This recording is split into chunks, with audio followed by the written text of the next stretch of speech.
Assalamualaikum warahmatullahi wabarakatuh. Halo sobat semua, selamat berjumpa kembali di channel kami, Pecinta Horor. Setelah kehilangan calon anaknya, Rahmat masih dilanda kebimbangan. Akankah Warni, istrinya, mau pindah dari rumahnya?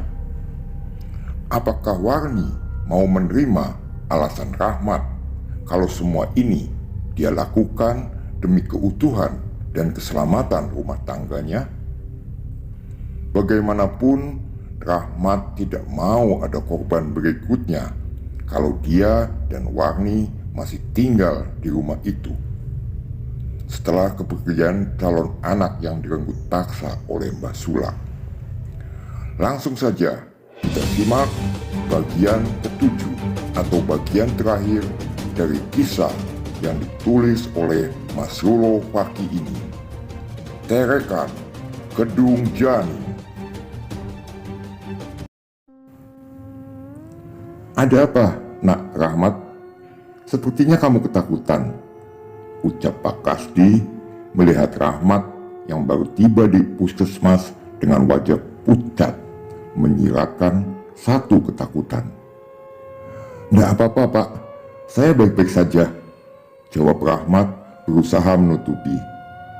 Tidak, Nak, Bapak tahu betul dengan kamu. Jadi Bapak yakin pasti ada sesuatu yang kamu sembunyikan. Apakah soal Warni yang divonis tak bisa lagi mempunyai anak? Tanya Pak Kasdi mengejar sikap Rahmat yang dirasa tak seperti biasa. Rahmat terdiam. Matanya menatap lurus ke arah pintu kamar tempat Warni terbaring ditemani Mbok Ngah dan salah satu kerabat dekatnya.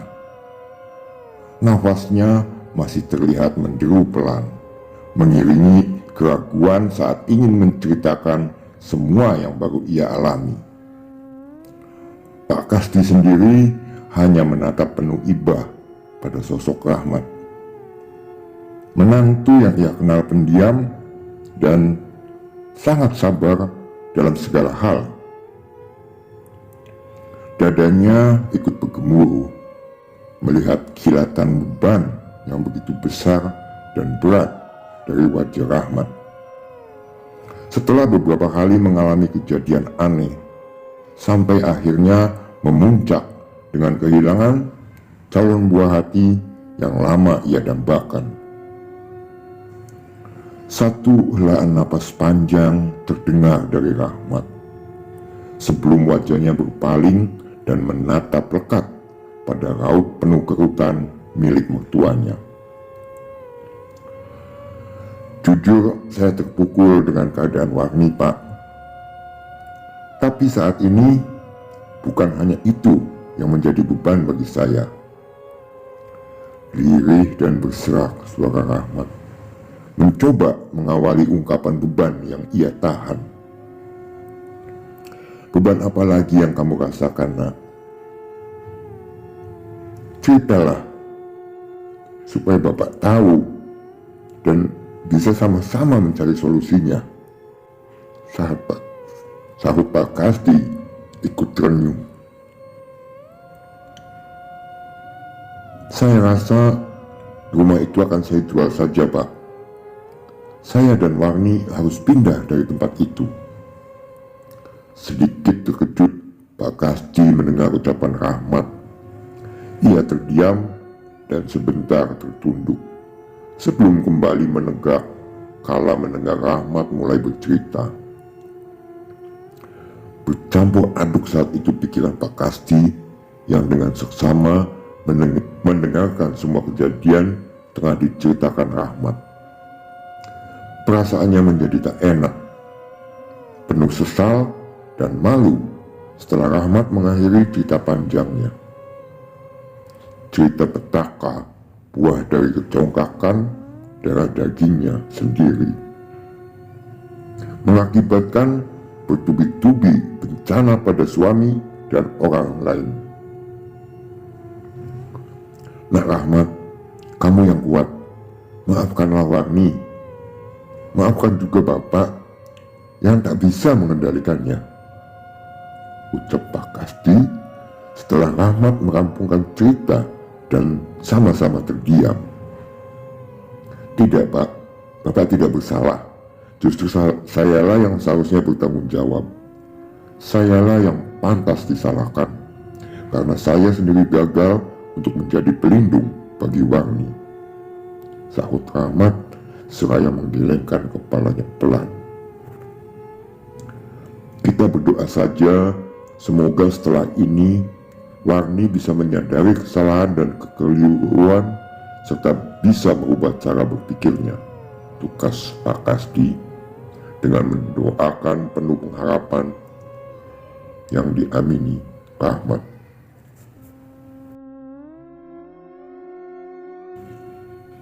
Percakapan dengan bumbu musyawarah antara Rahmat dan Pak Kasdi berlanjut sampai suara tarhim terdengar dari masjid besar yang terletak di sebelah kantor kecamatan.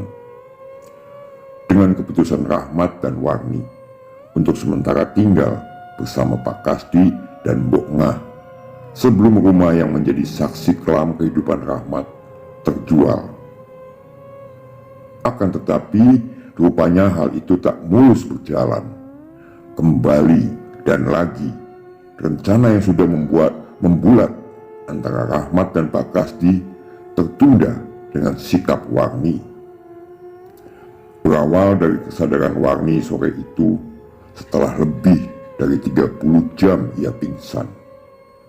Sesaat, Warni menangis pilu, penuh kesedihan, mendengar kejadian yang sudah merenggut janin dan rahimnya. Ia terlihat teramat trauma dan seperti belum bisa menerima kenyataan. Namun di balik itu semua, satu kilatan amarah dan dendam tampak menggurat tajam dari sorot matanya. Selama 4 hari, Warni dirawat dan mulai membaik. Tapi selama itu pula, ia lebih banyak terdiam dan seperti enggan berucap. Perubahan sikapnya itu sempat disambut positif oleh Rahmat dan kedua orang tuanya yang sangat berharap akan perubahan sifat dan cara berpikir Warni setelah mengalami kejadian itu. Namun, mereka rupanya salah dalam menyikapi diamnya Warni. Hal itu tercermin tepat di hari kelima, ketika keadaannya semakin membaik dan diizinkan pulang dengan menjalani berobat jalan. Saat itulah Rahmat mengutarakan keinginan yang telah disetujui Pak Kasdi dan Mbok Ngah, bahwa akan sementara pindah ke rumah orang tua Warni dan berniat menjual rumah mereka sendiri yang telah menorehkan luka dan malapetaka. Namun, seperti sebelumnya, sikap kekeh batunya kembali menolak untuk tinggal bersama dengan orang tuanya meski hanya sementara. Mas, itu adalah rumah hasil jerih payah kita. Itu impian kita selama ini. Aku tetap tak setuju jika rumah itu dijual, bantah Warni dengan memalingkan raut wajahnya ke arah jendela kamar puskesmas tempatnya dirawat. Dek, aku tak mau lagi berdebat denganmu. Sudah cukup kerasnya prinsipmu telah menghancurkan impian kita. Aku tak mau lagi hidup dalam bayang-bayang ketakutan setiap hari di rumah itu.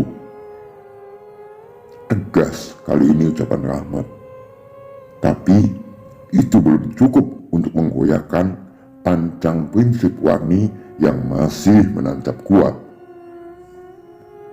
Mas, ketakutan yang Mas Rahmat rasakan itu terlalu berlebihan. Aku tahu dan percaya ini ulah Mbak Sulak. Aku percaya kalau dia wanita iblis. Tapi, apa hanya karena dia kita harus keluar dari rumah itu? Sahut Warni masih dengan teguh membela keyakinannya. Apa masih belum cukup semua yang kita alami? Apa harus menunggu saya atau kamu menjadi korban selanjutnya setelah calon anak kita yang mereka ambil? Kalau itu maumu, silakan. Kalau itu yang kamu kehendaki, aku tak bisa lagi memaksamu. Tapi aku juga tak bisa menemanimu jika tetap di rumah itu. Pelan dan parau suara Rahmat. Wajahnya menunduk, seakan pasrah akan keputusan yang akan diambil istrinya. Mas, kamu... Sedikit menjerit kali ini Warni, mengetahui maksud dari ucapan Rahmat yang seolah memberinya satu pilihan dengan tegas. Aku udah capek deh dengan semua ini. Aku ingin hidup tenang tanpa bersentuhan dengan hal-hal yang tak terlihat namun membahayakan. Ingat, bukan hanya kali ini kamu, aku mengalami hal buruk selama tinggal di rumah itu. Dan itu semua atas ulahmu yang tak mau percaya dengan larangan, pantangan apapun. Sekarang lihatlah buah hatimu. Lihat kenyataan sekarang. Panjang dan lagi tegas ucapan Rahmat membuat Warni seketika diam tertunduk. Sejenak suasana sunyi dan hening. Ketika Rahmat dan juga Warni seperti terhanyut dalam pikiran masing-masing. Sampai beberapa saat kemudian, derap langkah kaki membuat keduanya tersadar dari lamunan. Sudah siap kamu, Nduk? Satu suara dari Mbok Ngah yang baru masuk sedikit mencairkan suasana kaku antara Rahmat dan Warni. Sebentar lagi, Bu. Dengan tersenyum Rahmat menyahut, mencoba menutupi perdebatannya dengan Warni. Baiklah Mas, saya akan ikut tinggal sementara bersama di rumah ibu. Tapi aku mohon, jangan buru-buru menjual rumah itu, ucap Warni dengan terpaksa menyerah. Anggukan pelan dan senyum tipis menghias dari bibir Rahmat serta Mbok Ngah mendengar ucapan Warni yang kali ini mau menuruti kemauan Rahmat khususnya. Namun kejanggalan kembali Rahmat rasakan dari sikap Warni saat baru satu malam mereka menginap di rumah orang tua Warni sendiri. Mulai dari sikapnya yang semakin temperamen, marah tak jelas, hingga sering keluar sendiri di tengah malam hanya sekedar melamun. Sikap tak jelas Warni akhirnya memuncak tepat di hari ketiga sewaktu tinggal bersama orang tuanya, di mana sore itu saat Rahmat baru saja pulang dari bekerja, ia memaksa sang suami untuk mengantarkannya ke rumah mereka yang telah 3 hari ditinggalkan. Permintaan itu sempat mendapat penolakan tegas dari Rahmat. Ia yang sudah begitu membulat untuk menjual dan tak lagi ingin mengusik apapun, khususnya sang penunggu lain di rumah itu, terpaksa menuruti kemauan Warni yang merengek dan membumbui dengan berbagai macam alasan. Setelah berpamitan dengan Mbok Ngah, Rahmat yang masih terlihat lelah akhirnya mengantar Warni ke rumah yang telah membuatnya merasakan kengerian. Bayang ketakutan seketika melintas dalam benak Rahmat ketika baru saja sampai di halaman. Memaksa memori di kepalanya spontan memutar kembali kelebatan kejadian menakutkan, mengerikan, dan memilukan. Rahmat yang berjalan di belakang Warni sedikit ragu untuk ikut masuk ke dalam rumah. Rasa takut begitu menggambar jelas pada raut wajahnya saat Warni membuka pintu memunculkan bayangan sosok Mbah Sulak serta sosok wanita berambut panjang bermata putih rata. Mesti itu hanya bayangan sepintas, namun dalam hati, Rahmat merasa seperti nyata dan seolah menjadi suatu tanda isyarat. "Mas, kenapa? Kamu kok seperti takut gitu?" tanya Warni, melihat wajah Rahmat menegang dan seolah enggan untuk ikut masuk. "Entahlah, Dek, perasaanku tiba saja tak enak," sahut Rahmat pelan. "Ya sudah, kalau begitu biar aku saja yang masuk," ujar Warni. "Ya sudah, kamu cepat ambil pakaian dan kebutuhanmu. Aku tunggu di sini."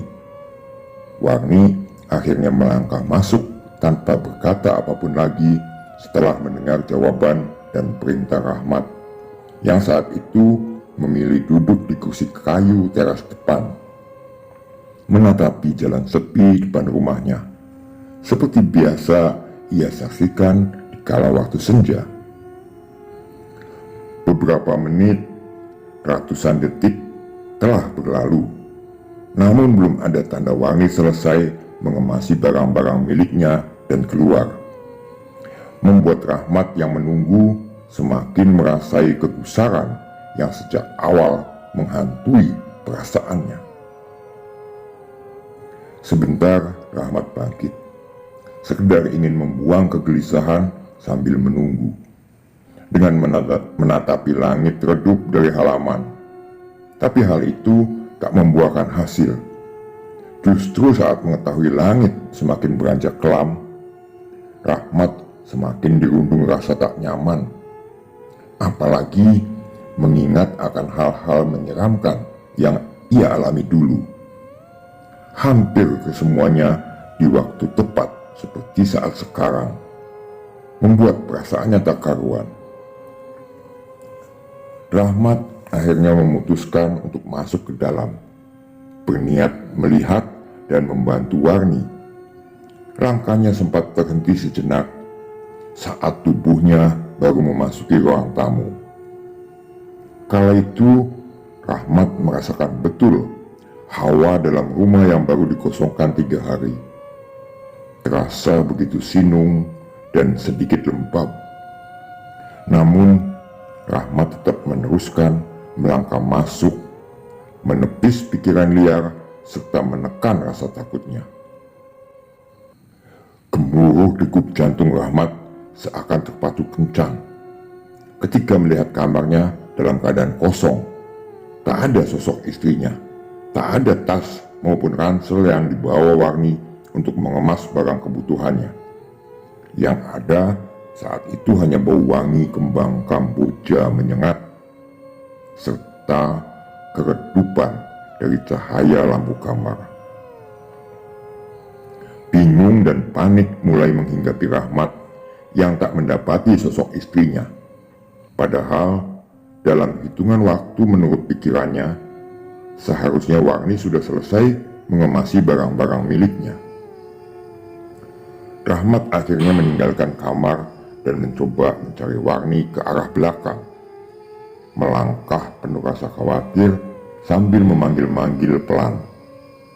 Namun sesampainya di dapur, ruang terakhir dalam rumahnya, sosok Warni juga tak dijumpainya. Bahkan suara panggilan yang masih terus keluar dari mulutnya juga tak bersahut, meski sudah mengeras dan lantang. Kekhawatiran serta kecemasan Rahmat semakin mencuat, manakala sampai hari mulai gelap, namun belum juga menemukan sosok istrinya. Lama Rahmat mencari dan memeriksa di dalam rumah, memeriksa tiap-tiap ruangan yang ada sambil terus memanggil, tapi tetap saja nihil. Hingga akhirnya satu bisikan kuat mendorong dirinya untuk mencari di belakang rumah. Rasa takut yang menyelimuti jiwanya sebentar ia abaikan demi mencari keberadaan Warni. Setapak demi setapak kaki Rahmat menyusur pekarangan belakang rumahnya. Cahaya membulat dari pancaran senter di tangan kanannya sedikit membantu penglihatannya dari suasana gelap waktu malam yang baru menyapa alam. Kelegaan sekilas menyirap di wajah Rahmat kala cahaya senternya menangkap punggung satu sosok yang berdiri membelakangi. Sosok dengan juntaian rambut serta pakaian sama persis dengan milik Warni, membuatnya mempercepat langkahnya. "Dek, kenapa kamu malah di sini? Ayo kita pulang," ucap Rahmat setelah dirinya tinggal 2 meteran dari sosok yang ia yakini sebagai sosok istrinya. Tapi sampai beberapa saat menunggu, Rahmat tak mendengar sahutan. Bahkan sosok berpakaian sama persis istrinya bagaikan patung, diam tak bergerak sama sekali. "Dek, kamu kenapa?" Lagi Rahmat mencoba menyapa, diulang-ulang. Namun hal yang sama dilakukan. Sosok di depannya tetap saja diam. Firasat tak enak seketika menyeruak dalam batin Rahmat. Keyakinannya akan sosok di depannya adalah Warni sedikit demi sedikit luntur. Mendapati gelagat aneh dari sosok itu. Apalagi tak berselang lama, bau wangi Kamboja tiba-tiba saja hadir menyusup di hidungnya saat rasa aneh, rasa heran masih mendera. Rahmat akhirnya nekat melangkah ke samping demi memastikan sosok itu. Tangannya dengan spontan mengarahkan cahaya senter ke arah wajah saat dirinya tepat berada di samping kanan sosok wanita itu. Dan betapa terkejutnya Rahmat kala matanya dengan jelas melihat raut muka putih pasi berhias 2 cairan merah mengalir dari 2 bola matanya. "Tidak, kamu bukan Warni," ucap Rahmat bergetar setelah tersurut mundur 2 langkah. Sekilas sosok sama persis Warni tertunduk, sebelum kemudian kembali menengadah dan perlahan berpaling ke arah Rahmat dengan tatapan mata sayu memelas, seolah penuh penyesalan, hingga menggulirkan 2 lelehan darah dari 2 lubang matanya.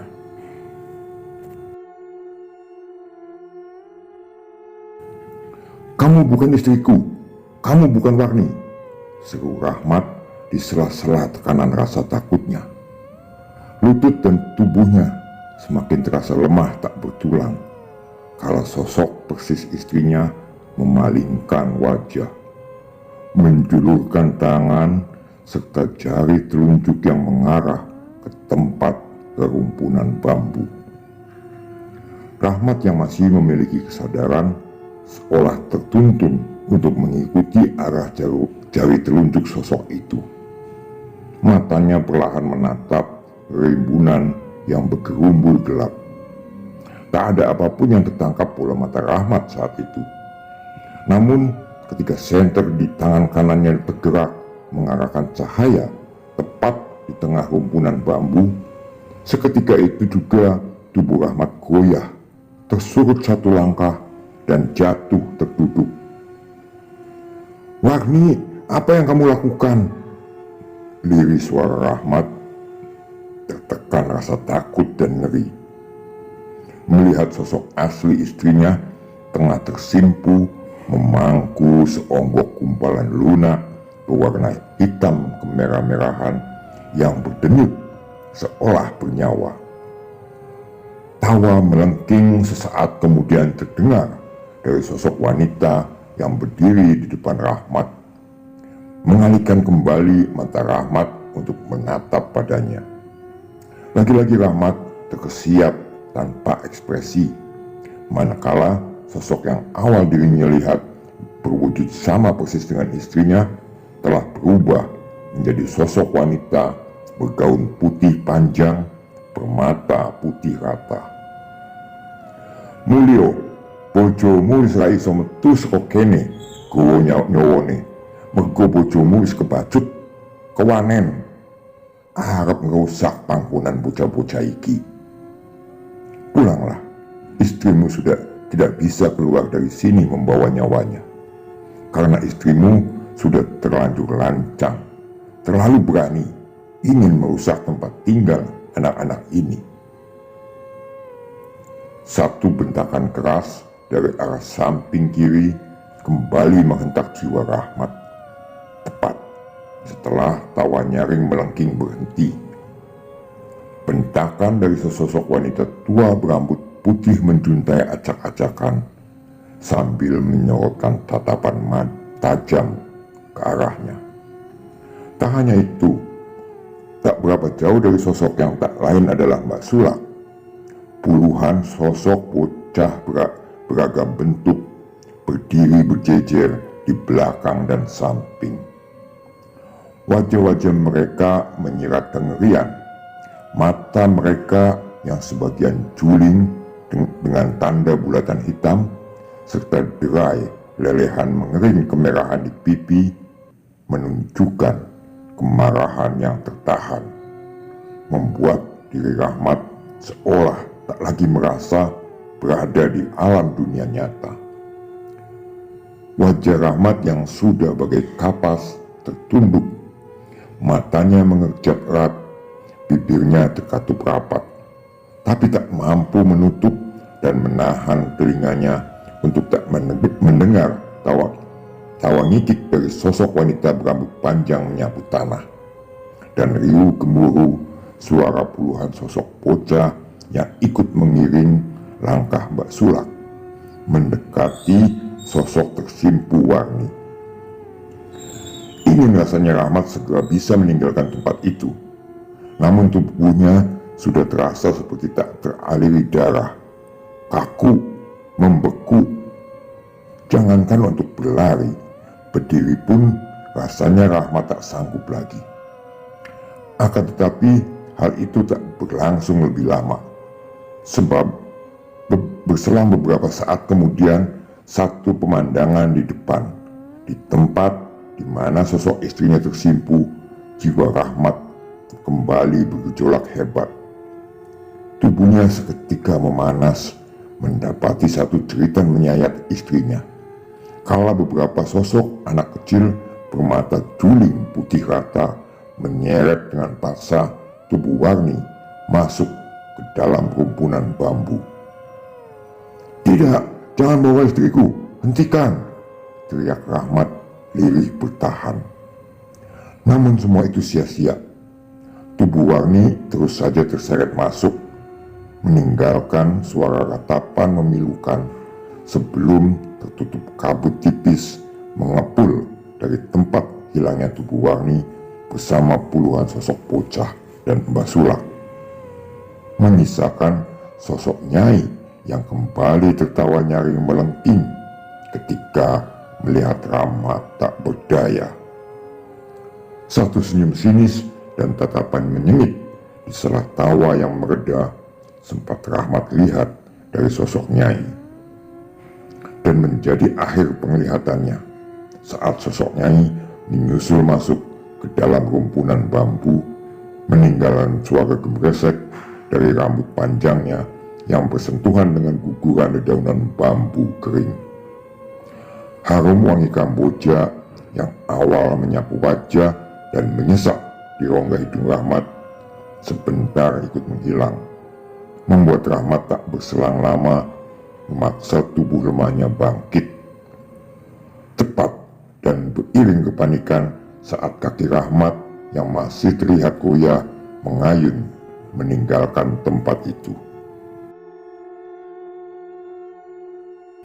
Tak terpikir lagi kotor di tubuh dan pakaiannya yang tertempel debu tanah serta lembaran daun-daun kering bercampur keringat. Tak dihiraukannya lagi air mata meleleh deras membasahi pipi. Tak dirasakannya lagi degup jantung ketakutan dan desiran darah mengalir. Yang ia kejar saat itu bisa segera pergi mencari pertolongan untuk menyelamatkan istrinya. Kencang kaki Rahmat mengayun setelah sampai di halaman. Ia terus berlari seraya berteriak meminta tolong, mengundang kekagetan dan panik bercampur heran dari beberapa orang laki-laki yang pernah menjadi tetangganya yang sedang berkumpul di sebuah pos ronda. Tak lama kemudian, puluhan lelaki dan beberapa perempuan tampak mengerubung, mengelilingi tubuh Rahmat yang kembali tersungkur kelelahan. Wajah pucatnya sebentar mengitari raut di sekelilingnya, menatapinya satu persatu sebelum suara terbata dari tenggorokan sedikit menjawab rasa penasaran orang-orang di sekitarnya. Deru napas Rahmat sedikit melonggar setelah satu gelas air putih yang disodorkan salah seseorang ia teguk tak bersisa. Tapi tak lama raung tangisnya pecah saat teringat kejadian yang menimpa istrinya. Suara memohon memelas dari bibir Rahmat segera ditanggapi beberapa orang yang telah mengerti dari cerita singkat Rahmat, dengan segera berlalu mencari Mbak Sarji dan Ustadz Lukman. Selang 15 menitan, tampak sosok Mbak Sarji dan Ustadz Lukman datang beriringan, lalu segera beranjak meninggalkan tempat itu setelah mendengar penjelasan ringkas Rahmat. Ketegangan terlihat memenuhi wajah-wajah mereka yang mengikuti langkah Mbak Sarji dan Ustadz Lukman saat baru memasuki tanah kosong pekarangan yang membentang lumayan luas dari bangunan rumah Rahmat ke belakang. Sejenak Mbak Sarji yang berjalan paling depan menghentikan langkahnya saat akan melewati parit kecil berjembatan papan. Urat leher dan wajahnya terlihat tertarik mengencang kala dua bola matanya melihat ke arah rumpunan bambu yang terlihat terang, terbantu dari paparan cahaya beberapa senter. Suasana seketika hening. Mereka yang mengikuti seolah ikut terpaku oleh sikap Mbak Sarji. Meski tak melihat apapun atau mengerti dengan apa yang tengah dirasa oleh Mbak Sarji, tapi dengan gelagatnya mereka yakin bila ada sesuatu dalam pandangan mata lelaki tua sesepuh mereka itu. "Ada apa, Mbah?" tanya Lukman Liri yang berada di samping kanan Mbak Sarji. "Berat, saya rasa istri Mas Rahmat tak lagi tertolong," jawab Mbak Sarji tak kalah lirih, seperti tak ingin terdengar oleh Rahmat yang berdiri di sisi kiri dengan diapit dua lelaki tetangganya. Lukman yang mendengar ucapan Rahmat sejenak terkesiap. Matanya segera beralih ikut menatapi rumpunan bambu sebelum akhirnya tertunduk dan menggeleng pelan. "Untuk urusan ini saya serahkan pada jenengan, Mbah," ucap Lukman masih pelan dan lirih. Tanpa menjawab lagi, Mbak Sarji akhirnya maju mendekat ke arah rumpunan bambu. Lalu tak lama beberapa laki-laki yang ditunjuk Mbak Sarji ikut menyusul, termasuk Lukman. "Tolong ambilkan bunga 3 warna dan 7 biji dupa gunung kawi di rumahku," perintah Mbak Sarji pada salah seorang lelaki setengah baya yang berada paling dekat darinya. "Baik, Mbah," jawab lelaki sebelum berlalu.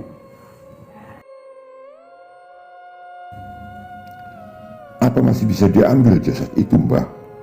tanya Lukman berbisik seperti telah mengetahui dengan keadaan di tempat itu. "Saya akan usahakan.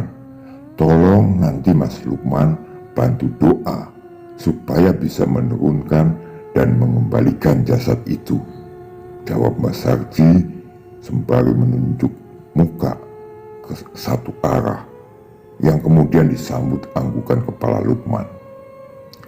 Beberapa puluh menit suasana hening, penuh ketegangan berlangsung.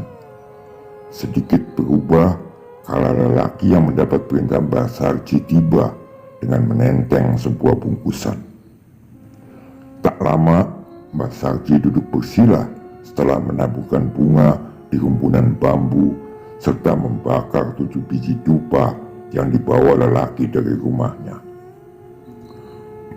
Lukman yang mendapat isyarat Mbah Sarji segera ikut bersilah di belakang, lalu disusul 4 lelaki sekaligus yang juga atas perintah Mbah Sarji. Detik, menit telah dilalui Rahmat serta orang-orang yang menunggu Mbah Sarji, Ustadz Lukman dan beberapa orang lainnya. Penuh ketegangan. Hawa anyep sangat dirasakan semua orang di tempat itu. Debaran rasa takut memenuhi raut mereka yang mulai terbasahi bulir-bulir bening keluar dari pori-pori kulit masing-masing.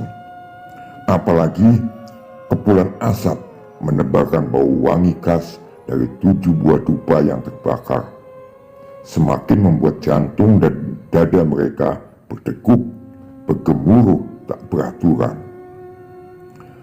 Hanya Rahmat kala itu yang sudah seperti hilang rasa takut di hatinya.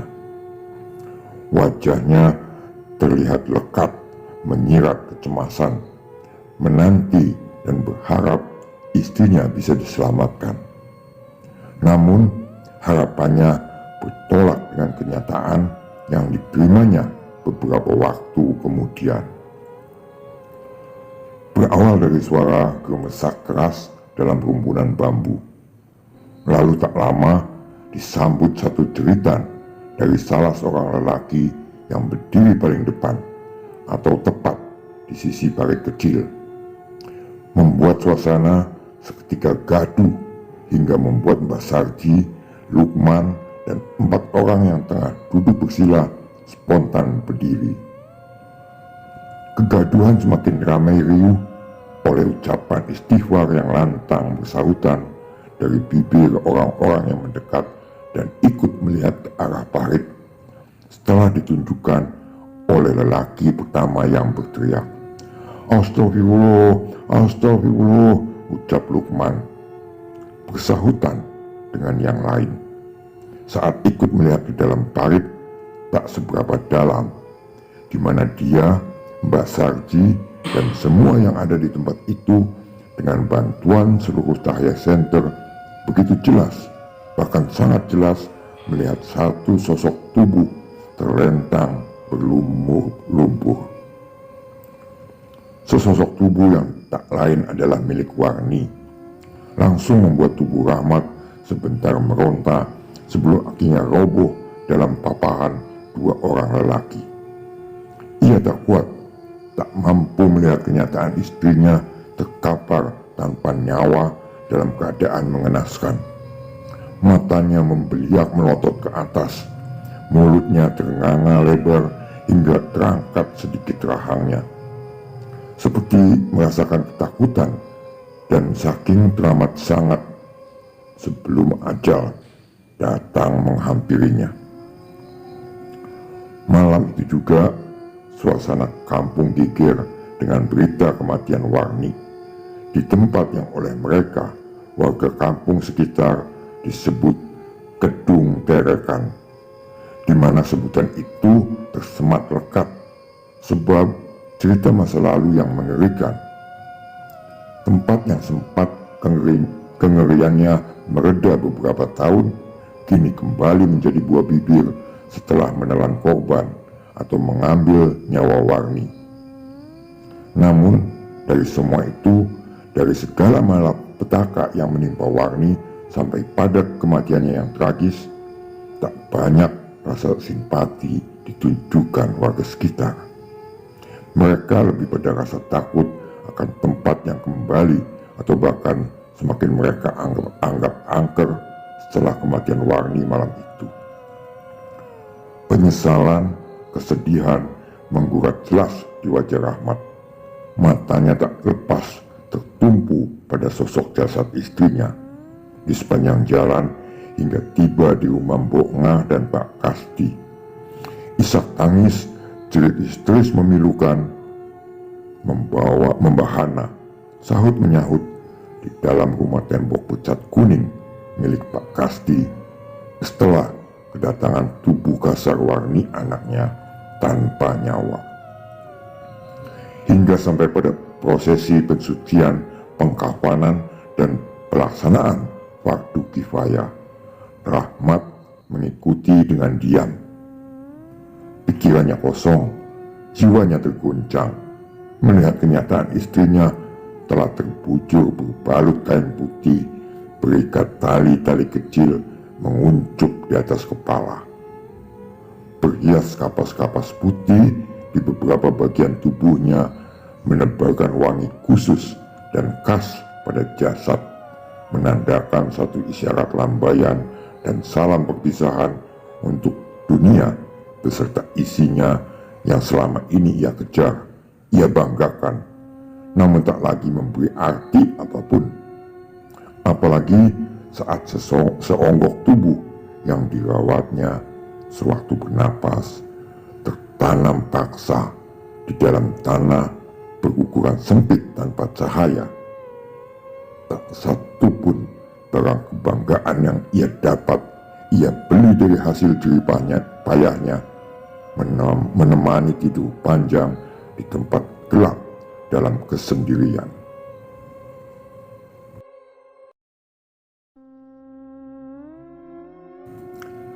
Demikianlah kisah Terekan Kedung Janin telah berakhir dengan tragis. Namun satu pelajaran berharga bisa kita petik dari kisah ini. Serahkanlah semua urusan hanya pada Allah Subhanahu wa Ta'ala. Yang menjadi tradisi tetap kita hormatin tanpa harus menjadi musyrik. Susah memang, tapi inilah konsekuensi dari hidup bermasyarakat. Dan percayalah, kita hidup di dunia memang berdampingan juga dengan mereka yang kasat mata alias makhluk astral. Akhir kata, pastikan sobat sudah berlangganan secara gratis channel kami dengan mengklik tombol subscribe dan tombol loncengnya, agar sobat mendapat pemberitahuan secara langsung untuk cerita-cerita selanjutnya. Demikian cerita kisah Terekan Kedung Janin telah berakhir. Assalamualaikum warahmatullahi wabarakatuh.